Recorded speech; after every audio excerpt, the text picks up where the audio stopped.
What is the pleasure of the Honorable Leviste? Mr. Speaker, I rise on a point of personal and collective privilege in response to a comment by Executive Secretary Ralph Recto. Please proceed. Thank you, Mr. Speaker. I rise on a point of personal and collective privilege matapos ako tawagin ni Executive Ralph Recto na baliw. Kung baliw man ako, at least hindi ako magnanakaw.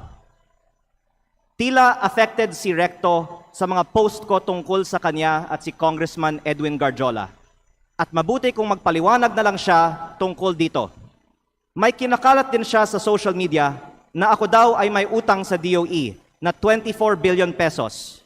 Ito po ay walang basihan at inimbento lamang upang tangkang pahinain ang mga binabunyag ko tungkol sa korupsyon sa ating gobyerno. At mas marami pa ang aking sasabihin sa ibang pagkakataon. Nagsimula lang itong mga atake sa akin nang sinimulan kong imbestigahan ang DPWH sa Batangas at ang mga kumpanyang konektado kay Congressman Edwin Garjola at naging Executive Secretary si Ralph Recto. Marami rin ang nagsabi na ang pagbunyag ko nito ay hindi aking kapaki-pakinabang. Ngunit hindi ito para sa sarili ko, ito ay bahagi ng aking tungkulin bilang mangbabatas at kinatawan ng unang distrito ng Batangas. At hindi ako matitinag, kaya po ako ay nananawagan na imbestigahan ang koneksyon ni Garjola kay Recto, lalo na ngayong Executive Secretary na siya, at suriin ni Pangulong Marcos kung natutulungan ni Recto si Garjola mula sa loob ng Malacanang. Dahil limitado ang oras ngayon, ilahad ko ang iba ko pang nalalaman tungkol sa mga koneksyon ni Garjola at Recto sa iba pang mga araw. Sisimulan ko lang ngayon sa isang punto. Ayon sa aking tansya at pananiliksik, mahigit 1 billion pesos ang ginastos ni Congressman Edwin Garjola para kay Vilma Santos Recto at Lucky Manzano sa iba pa nilang mga kandidato at sa sarili niya bilang first nominee ng CWS party list sa 2025 elections. Sa aking distrito, ang tansya ko ay 150 million.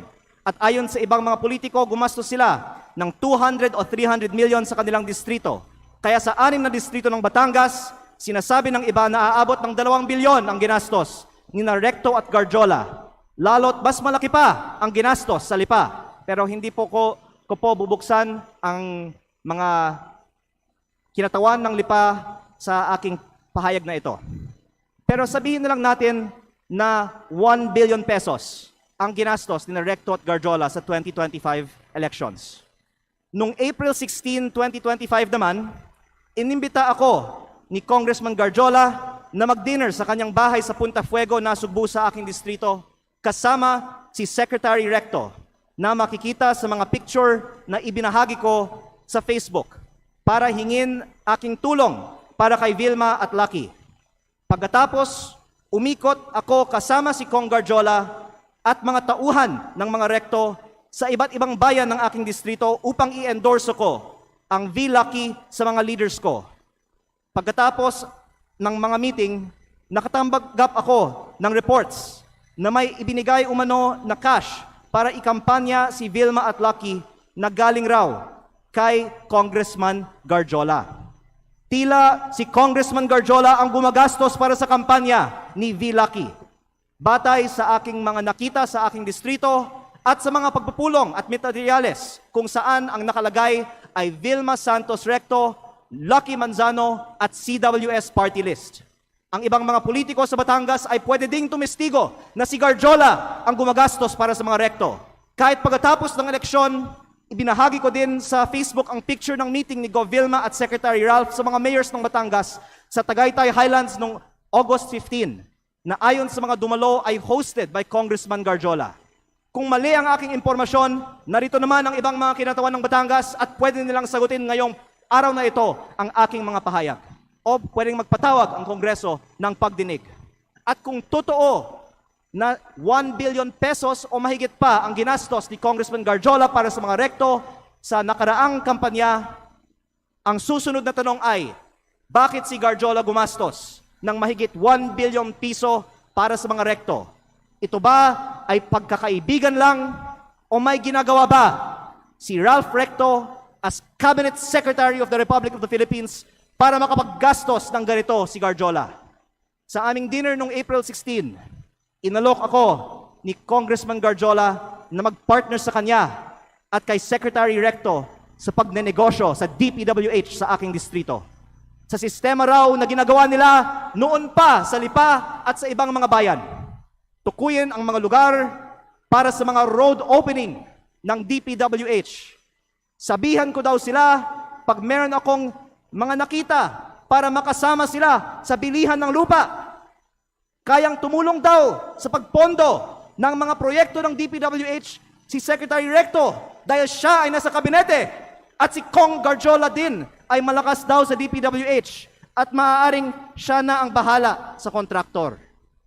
Sa ibang pagkakataon, ipinagmamalaki din sa akin mismo ni Secretary Recto na bago niya pinopondohan sa DPWH ang mga bypass roads sa Lipa, kinokondisyon pa niya sa mga may-ari ng lupang dadaanan na magbigay sa kanya ng parte ng lupa sa mababang presyo. At iba't ibang mga tao ay nagkwento din sa akin na gawain ni Recto ito. Kung lehitimo man ito, mabuti at maging transparent si Secretary Recto sa kanyang yaman. At kung ang ginagastos ni Kong Garjola para sa kampanya nila ay may kaugnayan sa pagiging kontraktor ni Garjola sa Batangas. At sa halip na tumigil ang mga ito matapos pumutok ang flood control investigations, mayroon bagong regional director, ang DPWH 4A na si Carolina Pastrana na dating Batangas 3rd District Engineer, ang distrito ni Congressman Garjola sa Mataas na Kahoy, Batangas, na sinabi ay pinili ni Recto dahil siya ngayon ay Executive Secretary na may hawak ng appointments sa Malacanang. Siguro naman hindi ito alam ni Pangulong Marcos, kaya inilalahad ko din ito ngayon sa Kongreso para makita ng lahat ang koneksyon ni Recto at ni Garjola at ang epekto nito para sa buong bansa. Tatalakayin ko pa sa ibang pagkakataon ang mga anomalya sa DPWH sa Batangas. Nalulungkot ako para kay Secretary Recto at Governor Vilma Santos dahil matagal na silang nasa politika na may mga pangalang inaalagaan. At ngayon pa lalabas ang mga isyong ito. Pero mas nalulungkot ako para sa Batangas at sa ating bayan dahil sa mga ginagawa ng mga pinakamataas na opisyal gamit ang pera ng bayan. Lalo kung hindi man lang tutugunan ang mga aligasyong ito at kung hindi inaaprubahan ang pagbaba ng VAT at mga buwis sa langis o ibinibigay ang ayuda para sa lahat na nabanggit ko na sa mga nakaraang pagkakataon. Kung hindi totoo ang mga sinasabi ko ngayon, hindi dapat tahimik si Secretary Recto at Governor Vilma tungkol sa umano'y korupsyon sa DPWH sa Batangas at ang mga aligasyon kay Kong Garjola na tinawagan ng ICI na binuo ng gobyernong ito bilang isa sa mga pinakamalaking kontraktor ng DPWH sa Kongreso. Mabuti kung ipaliwanag nila kung totoo bang malaki ang ginastos ni Garjola para sa kanilang kampanya at ano ang kapalit at kung si Garjola ay kaibigan lang ba o funder din. At kung hindi sasagutin ni Secretary Recto ang mga aligasyong ito, hinahamon ko si Yusek Claire Castro sa susunod niyang press briefing na sagutin kung tama ba na may ganitong aligasyon kay Executive Secretary Recto, bakit hindi pa sinasalang si Secretary Recto sa Commission on Appointments at kung ayaw din ba nilang buksan ang mga detalye ng 2 kasong plunder ni E.S. Recto sa Ombudsman. Mabuti ding magpaliwanag si Yusek Castro kung bakit ba talaga natanggal sa pwesto si Executive Secretary Lucas Bersamin nang walang paliwanag at ipinalit isang respetadong dating Chief Justice ng Supreme Court sa isang taong ngayong may 2 kasong plunder sa Ombudsman. Panghuli, hindi lingid sa atin na binomba ang kotse ni dating Batangas Governor Armand Sanchez. Mapanganib ang politika sa Batangas kapag malaking tao ang inyong binabangga. Kaya kung ito man ang aking huling pagkakataon, nais kong dagdagan, hindi lang DPWH ang posibleng pagkukunan ng pondo ni Recto at Garjola. Dahil ayon sa mga politiko sa iba't ibang mga bayan ng Batangas, ang nasa likod ng STL operator ng Batangas, Refresh Gaming, ay si Recto at Garjola, na ang isang humaharap para sa kanila ay si San Juan Vice Mayor Anthony Marasigan. kahit na iba ang mga tao sa GIS ng kumpanya. Habang nasa kabinete ng Republika ng Pilipinas si Secretary Recto, mayroon bookies o second table ang refresh sa kanyang sariling lalawigan. Kaya nananawagan din ako sa Kongreso na imbestigahan ang operations ng Refresh Gaming Corporation sa Batangas. Ang mga politiko sa Batangas ay maaaring tumestigo na dahil si Governor Vilma Santos ay nasa Kapitolyo, si Executive Secretary Ralph Recto sa Malacanang, at suportado sila ni Congressman Garjola, kompleto ang makinarya para gawing negosyo ang Batangas. Kaya baka hindi lang 1 bilyon ang nagastos na ni Garjola para sa mga Recto. Maraming salamat po. Majority Leader. Mr. Speaker. Mr. Speaker. I can now take questions. Thank you. Mr. Speaker. Majority Leader. Mr. Speaker, we'd like to recognize Naun. the representative of Lipa, Congressman Ryan Recto. The Honorable Ryan Recto is now recognized. Please proceed. Good afternoon, everyone. No questions to be asked on my end. Mr. Speaker, I would just like to make a manifestation to set the record straight regarding the issues raised by my fellow representative from Batangas on the alleged issues that were narrated. First, while this representation recognizes the importance of legislative oversight, I believe that it is equally important that information shared in this plenary is accurately based on facts, not assumptions, not insinuations, and certainly not on incomplete information. Hindi po dapat ginagamit ang plenaryong ito upang lahat na mga haka-haka o paratang na walang sapat na basehan. On the alleged ties between Congressman Edwin Gadiola and Executive Secretary Ralph Recto, their association is purely professional, as Congressman Gadiola is also a member of the House of Representatives and a fellow Batangueño. There are no personal interests involved, but only a shared commitment to fulfill their duties to their constituents. Walang katotohanan ang mga alegasyon ni Congressman Leviste na mayroon silang may mga maanumalyang transaksyon. Fake news po yan, Mr. Speaker. This representation is not privy to the motives of my colleague from the 1st District of Batangas, but let it be known, hindi po tayo basta-basta nagpapadala sa mga inimbentong issue dahil alam po natin kung ano ang katotohanan dito.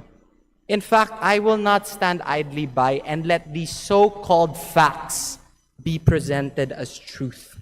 Let it be a reminder that Executive Secretary Ralph Recto has served as congressman and senator for decades, representing not only Batangas, but also the broader interests of the Filipino. And same goes for Governor Vilma Santos Recto. Mr. Speaker, and to all my colleagues here and to the general public, let us just focus on the facts and let us uphold the process. And most of all, let us keep our focus on our constituents and serve them with integrity. And on the subject of VAT, pagdebatehan po natin yan dito sa Kongreso. It is not the job of the executive, but our job as legislators, and we're always open for that. Thank you, Mr. Speaker. Mr. Speaker, may I respond? Majority Leader. Mr. Speaker, may I respond? Mr. Speaker, I'd like to recognize the Congressman for the 1st District of Batangas, Thank you. Congressman Leandro Please Leviste. respond. Unang-una po, ako po ay nagpapasalamat kay Congressman Recto na gusto niyang talakayin ito ng mas mahaba siguro sa Kongreso. Kaya sana magkasundo-sundo na lang tayo na magkaroon ng pagdinig sa Kongreso. Ipatawag natin ang iba nating mga kapwa Batanggenyo at sila ang pwedeng tumestigo tungkol sa mga kaugnayan ni na Secretary Recto at Congressman Garjola para hindi he said, she said at maglabas na ng mga resibo. Pangalawa, dagdagan ko din na hindi ko binanggit sa aking privilege speech kanina ang eleksyon sa Lipa, alang-alang sa aking kasamahan. Pero para may konteksto tayo sa talakayan nito, sinabi sa akin ng ibang mga politiko sa Lipa na ang di umano'y ginastos ni Congressman Garjola at ng mga Recto sa Lipa sa 2025 elections ay umabot pa ng 1 billion pesos kasama na ang napakataas na presyo para sa bilihan ng mga boto. Hindi ko po alam ang totoong nangyari. Pinaparating ko lang ang sinabi sa akin at medyo mataas ang figure na natanggap ko. Baka naman 300, 400, 500 million pesos lang ang ginastos sa eleksyon ng Lipa. Pero gusto ko lang tanungin kung ano man ang ginastos ni Congressman Garjola para sa mga kandidato ng V-Lucky sa lungsod ng Lipa sa 2025 elections, kung 500 million man yan, o 200 million, o 100 million, ano ang kapalit ng ginastos ni Congressman Garjola para sa mga kandidato ng V-Lucky sa lungsod ng Lipa? Don't take it from me, magpatawag tayo ng pagdinig at lahat ng mga Batanggenyo ay pwedeng sumagot sa mga testigong ito. Majority Leader. Mr. Speaker, Mr. Speaker. Mr. Speaker, we'd like to recognize Deputy Speaker Janet Garin from Iloilo. yeah, thank you very much. You're now recognized, Honorable Garin. Thank you very much, Mr. Speaker. Thank you very much, Majority Leader. And of course, magandang hapon sa ating colleague, the Honorable Yan De Viste. Nakakagulat, no, Mr. Speaker, dahil nakita ko yung magandang relasyon ng mga taga-Batangas. And I also believe na kaakibat ng progreso ng isang probinsya ay ang pagsasama-sama ng kanilang mga lideres. Though, of course, I will not contest the decision that the manifestation will be responded to. Balikan lang po natin na nagulat kasi ako dun sa mga sinasabing gastusin na umabot ng bilyon-bilyon. Did I hear the Honorable Leandro Opo, Leviste pero right? in fairness po sa mga rekto, sa buong bansa naman bilyon-bilyon ang ginagastos ng mga tao para manalo sa mga eleksyon. At baka ang ibang mga kongresista ay pwedeng magbigay din ng kanilang kananasan kung magkano ang bilihan ng mga boto sa kanilang mga probinsya. Ang itinutukoy kong punto dito ay hindi na may bilihan umano ng mga boto sa eleksyon, pero na si Congressman Garjola ay umano ang gumastos para sa mga rekto sa Batangas. At least for a large part of their campaign, which I witnessed myself in my district. Yeah, that's why At I ang asked tanong, Mr. Speaker. kung totoo kasi- man, kahit 1 milyong piso, ano ang kapalit ng ginastos ni Garjola para sa mga rekto? Yeah, At kaya ako, kung may katotohanan man ba, ang sinasabi ko na sa April 15, sa dinner na pinicture na nasa Facebook, kwento nila sa akin ang kanilang sistema para sa road openings, bilihan ng lupa, pagpondo gamit ng impluensya sa gobyerno, at pag-raise ng pondo para sa mga eleksyon. Kaya ako nagtanong, Mr. Speaker, distinguished colleague, kasi ganun ba talaga ang gastusan Batangas? Matanong ko po yung ating kasamahan, magkano po ang ginastos niya sa eleksyon? Actually, mas mababa ang gastusan actually sa Batangas kaysa sa ibang mga probinsya. At kung bubuksan natin kung saan ang pinakamataas, balita ko nasa ibang mga rehiyon ng ating bansa, hindi masyadong mataas ang Calabarzon, di ba? Kong JJ, hindi masyadong mataas sa atin sa Batangas o sa Quezon. Pero Maybe the Honorable... ang punto ko ay hindi para buksan ang ginagastos ng mga politiko sa mga eleksyon. Ang punto ko ay bakit ang isang kontraktor ay gagastos para sa mga politiko? Kung election spending ang bubuksan natin, hindi tayo matatapos ngayong araw.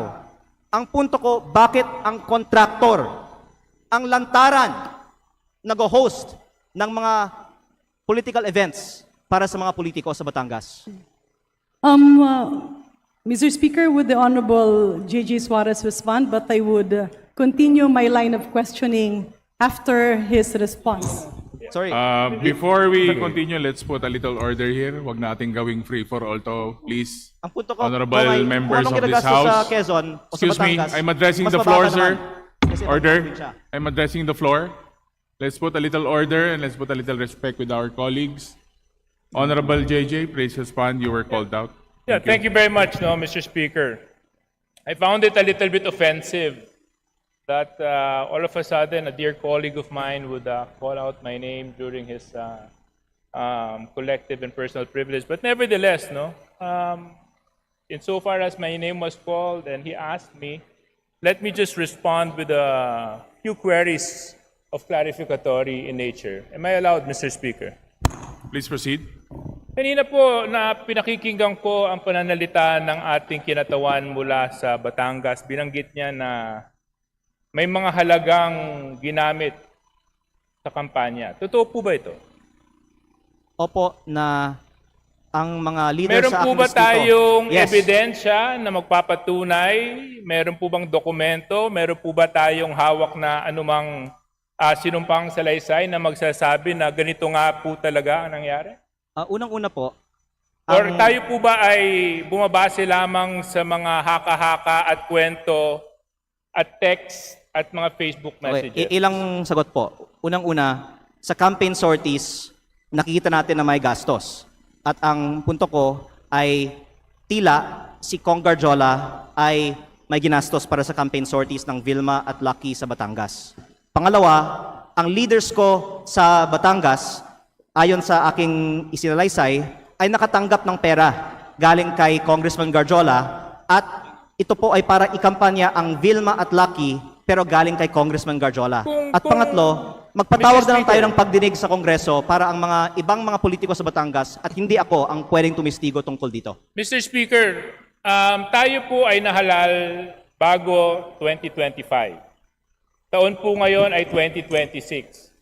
Kung talaga pong may mga ganong nangyari na maanomalya o questions of irregularities during the campaign, were the proper cases filed in COMELEC?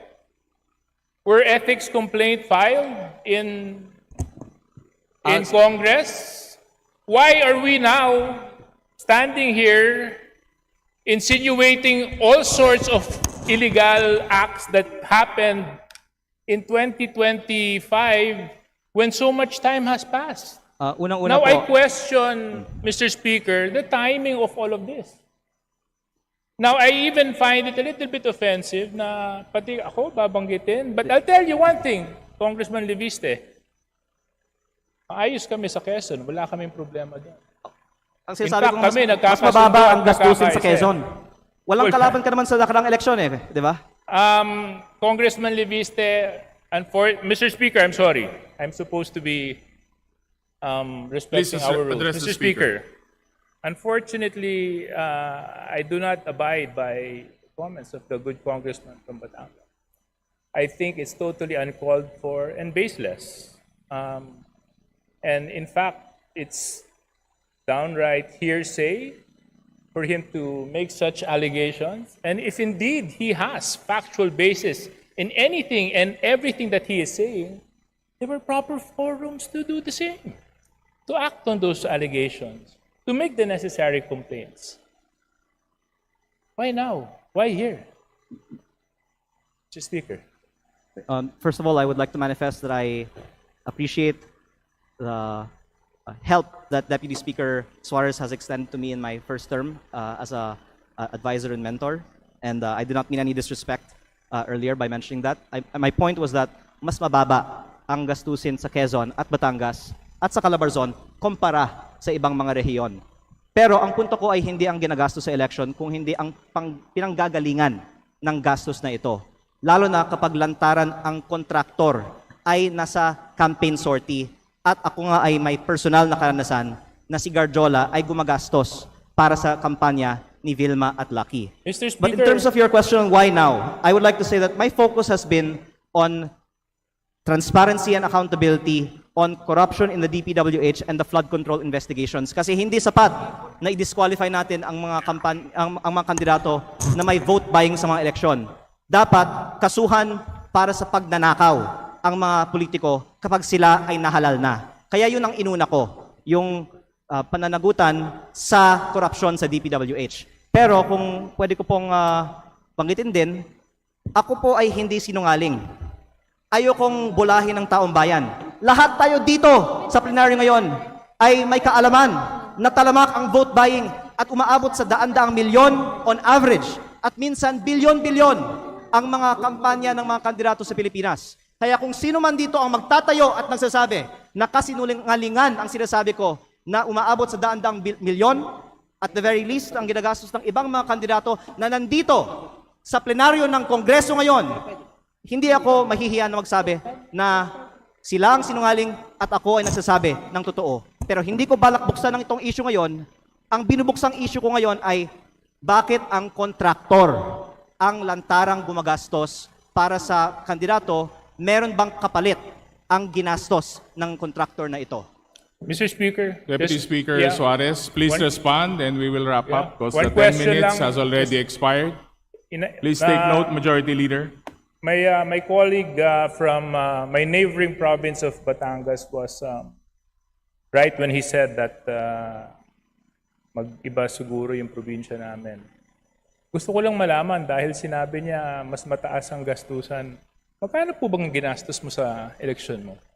Actually, nasa Facebook po, namimigay ako ng libreng school supplies, ng libreng bigas pag may kalamidad, ng Christmas package, lahat po yan, personal ko pong gastos pag walang eleksyon. Magkano po?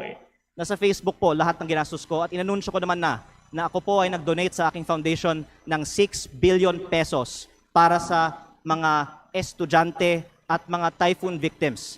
Para Ako lang po maintindihan ko, Mr. Speaker, kasi, di ba, sabi... Ako po ay hindi Magkano ba sisinungaling. nagastos nyo? Dahil sinabi ko nga, sinagot ko na, ako ay may foundation na nag-donate ng... Ako ay may So yung foundation niyo yung gumastos sa kampanya ninyo na 6 na bilyon? Tama po ba yun? Hindi po. Ang sinasabi ko, ako ay may foundation na nagbibigay ng school supplies at bigas at relief So yung goods. foundation po niyon ay yun ang nagamit na Hindi yan ang ginastos paraan ko sa kampanya.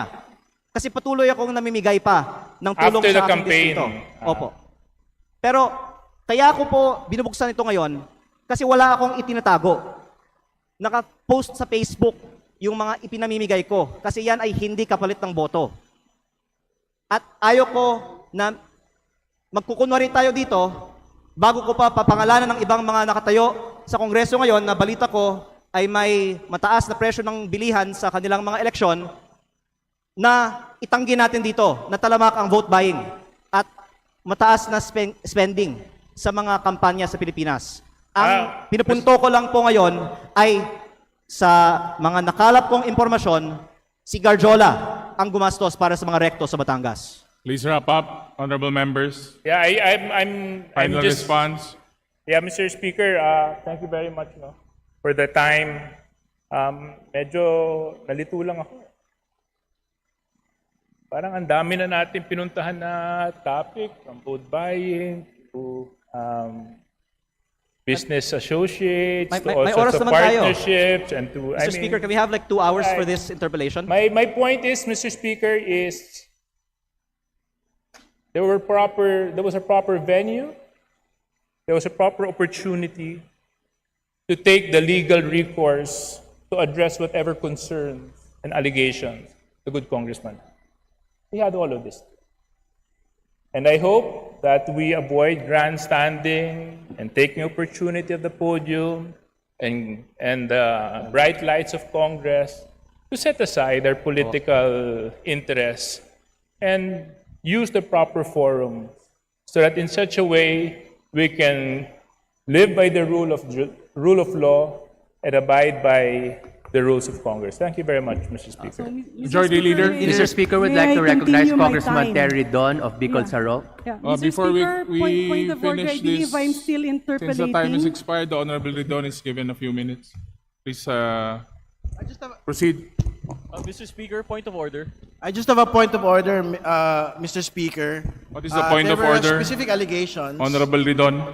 There were specific allegations relating to other regions outside of Calabarzon that are spending so much more during their elections. I think it is not based on truth. It is not based on fact. It should be stricken off the record. I move to strike that particular section out of the record, Mr. Speaker. Mr. Speaker, I believe I was interpolating and the Honorable J.J. Suarez was allowed to interject. May I proceed with my line of questioning? Lipat lang po ako dun sa... Mr. Speaker, you have to decide on a point of order. Majority Leader, there was a point of order raised. by the Honorable Ridon. Just for clarification, the point of order is to delete from the records. Yes, to strike off from the record the allegation that other regions outside of Calabarzon are actually spending more than areas within Calabarzon. I think that is not based on fact. That is not based on truth. It should be stricken out of the record. That is the first point of order. Majority Leader. Mr. Speaker. Please respond to the point of order.